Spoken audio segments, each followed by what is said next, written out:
The last thing my mother ever said to me was, "Don't come back." 20 years later, I discovered she had written me a letter that changed everything I believed about her. My name is Sophie. For most of my childhood, my mother was my entire world. It was always just the two of us. My father left before I was born.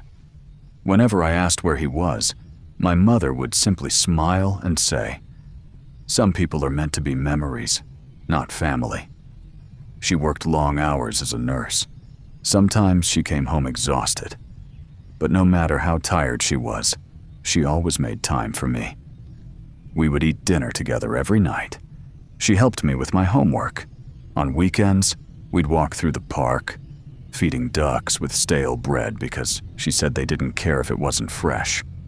We didn't have much money, but I never felt poor because I always felt loved. Everything changed when I turned 17. Like most teenagers, I thought I knew everything.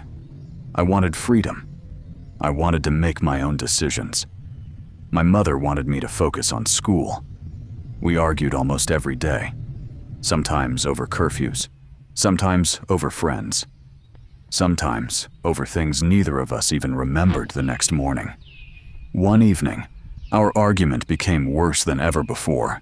I shouted, "You've controlled my whole life!" She looked hurt. Then she quietly replied, "I'm only trying to protect you." But I was too angry to listen. I packed a small bag. As I reached the front door, she said something that stayed with me for years. "If you walk out that door, don't come back until you understand why I tried so hard." I didn't hear the pain in her voice. I only heard the words. I slammed the door and left. I moved in with a friend. Eventually, I started university, found a job, built a new life.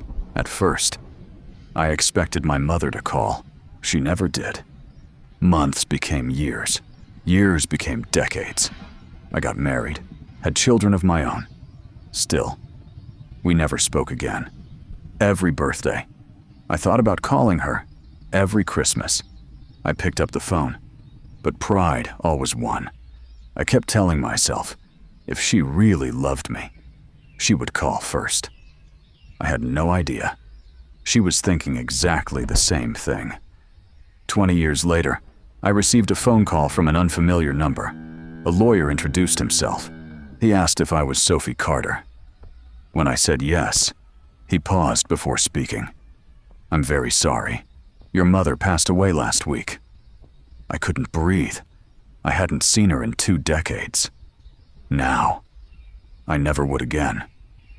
The lawyer explained that my mother had left me her house, along with one personal request. She wanted me to clean it out myself. Walking back into that house felt unreal. Everything looked smaller. My old bedroom was almost untouched. My school trophies still sat on the shelf. Even the faded height marks on the kitchen wall were still there. It was as though time had stopped, waiting for me to come home. As I packed old boxes, I found hundreds of photographs. Every birthday, every school play, every family memory. But something else caught my attention. A small wooden box hidden inside my mother's wardrobe. Inside were dozens of unopened letters. Every envelope had my name written on it. The first letter was dated just 2 weeks after I left home. My hands were shaking as I opened it.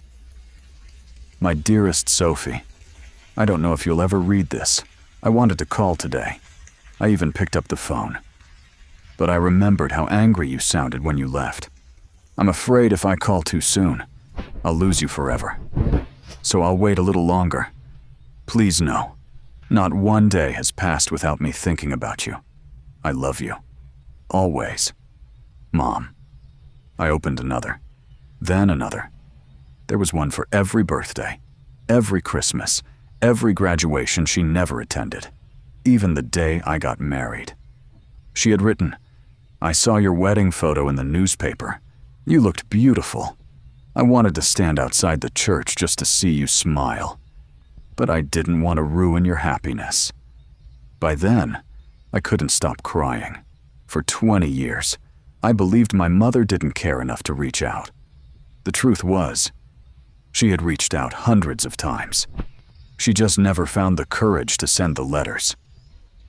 Then I found the final envelope. It had been written only 3 days before she died.